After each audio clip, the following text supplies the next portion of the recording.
ശബരിമലയിൽ നിന്ന് എം സന്തോഷ ചേരുന്നു. സന്തോഷ, good morning. Good morning Vinisha. എന്തൊക്കെയാണ് ശബരിമല വിശേഷങ്ങൾ, അനുഭവങ്ങൾ?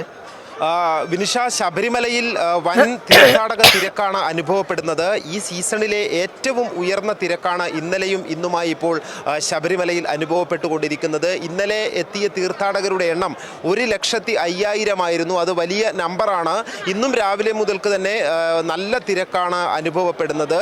എന്നാൽ തിരക്ക് നല്ല രീതിയിൽ ഉയരുന്നുണ്ടെങ്കിൽ കൂടുന്നുണ്ടെങ്കിലും കൃത്യമായും തിരക്ക് നിയന്ത്രിച്ചുകൊണ്ട് എല്ലാവർക്കും സുഗമമായിട്ടുള്ള ദർശനം ഒരുക്കുന്നതിനാവശ്യമായിട്ടുള്ള സൗകര്യങ്ങൾ പോലീസും ദേവസ്വം വകുപ്പ് ജീവനക്കാരും എല്ലാം ചേർന്ന് നടത്തുന്നുണ്ട്. ഈ തിരക്ക് വർദ്ധിക്കുന്നതിനുള്ള ഏറ്റവും പ്രധാനപ്പെട്ട കാരണം ഇനി മണ്ഡലകാലം അവസാനിക്കുന്നതിന് 2 ദിവസം മാത്രമാണ് ഉള്ളത്. നാളെ തങ്കയങ്കി ഘോഷയാത്ര സന്നിധാനത്ത് എത്തിക്കഴിഞ്ഞു.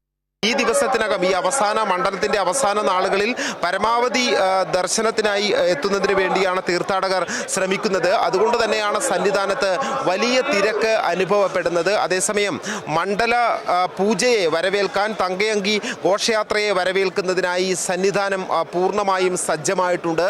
ദേവസ്വം ബോർഡ് പ്രസിഡന്റ് ഉൾപ്പെടെയുള്ള ഉദ്യോഗസ്ഥർ 2 ദിവസമായി ഈ സ്ഥലത്ത് ഇവിടെ സന്നിധാനത്ത് ക്യാമ്പ് ചെയ്യുന്നുണ്ട്. ഇന്നലെ ഉദ്യോഗസ്ഥരുടെ ഉൾപ്പെടെ യോഗങ്ങൾ ചേർന്ന് എല്ലാ തരത്തിലുള്ള മുന്നൊരുക്കങ്ങളും വിലയിരുത്തിയിരുന്നു. ഇന്ന് തിരുവിതാംകൂർ ദേവസ്വം ബോർഡ് പ്രസിഡന്റ് 10 മണിക്ക് മാധ്യമങ്ങളെ കണ്ട് വാർത്താ സമ്മേളനം നടത്തി ഈ മണ്ഡല പൂജയുടെ ഒരുക്കങ്ങളെ സംബന്ധിച്ച് വിശദീകരിക്കുന്നുണ്ട്. ഏതായാലും ചില തീർത്ഥാടകർക്കുള്ള ഈ എണ്ണത്തെ സംബന്ധിച്ച് എണ്ണം പരിമിതപ്പെടുത്തിക്കൊണ്ടുള്ള ഒരു തീരുമാനം ഉണ്ടായിട്ടുണ്ട്. അതായത് നാളെ 50,000 തീർത്ഥാടകർക്കാണ് വെർച്വൽ ക്യൂ വഴി ബുക്കിംഗ് അനുവദിക്കുന്നത്.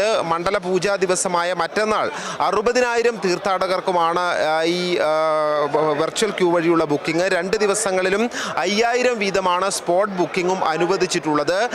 ഏതായാലും ഈ തീർത്ഥാടകർക്ക് ഈ ഉത്സവ ദിവസങ്ങളിലും ഇവിടെ എത്തുന്ന തീർത്ഥാടകർക്ക് പരമാവധി സുഗമമായിട്ടുള്ള ദർശനത്തിനുള്ള ഒരു സൗകര്യമാണ് ഇപ്പോൾ പോലീസും ദേവസ്വം വകുപ്പും കൂടി ചേർന്ന് ഒരുക്കിയിരിക്കുന്നത്. ഏതായാലും സന്നിധാനത്ത് ഇപ്പോഴും നല്ല തിരക്ക് തുടരുകയാണ്. വിനിഷ. ശരി സന്തോഷ്, സുഗമമായ ഒരു ദർശനകാലം കടന്നു പോവുകയാണ്, മണ്ഡലകാലം കടന്നു പോവുകയാണ്. നാളെ വൈകിട്ട് തങ്കയങ്കി വഹിച്ചുകൊണ്ടുള്ള ഘോഷയാത്ര സന്നിധാനത്തെത്തും. വൈകിട്ട് ദീപാരാധനയുടെ സമയത്തോട് തങ്കയങ്കി ആഭരണങ്ങൾ അണിഞ്ഞുള്ള അയ്യപ്പനെ ദർശനം നടത്താം. പാർത്ഥസാരഥി ക്ഷേത്രത്തിൽ നിന്ന് തങ്കയങ്കി ഘോഷയാത്ര കഴിഞ്ഞ ദിവസം പുറപ്പെട്ടു കഴിഞ്ഞു. നാളെ വൈകിട്ടാണ് അത് സന്നിധാനത്തിലേക്ക് എത്തിച്ചേരുക. എം സന്തോഷാണ് വിശദാംശങ്ങൾ പങ്കുവച്ചത്.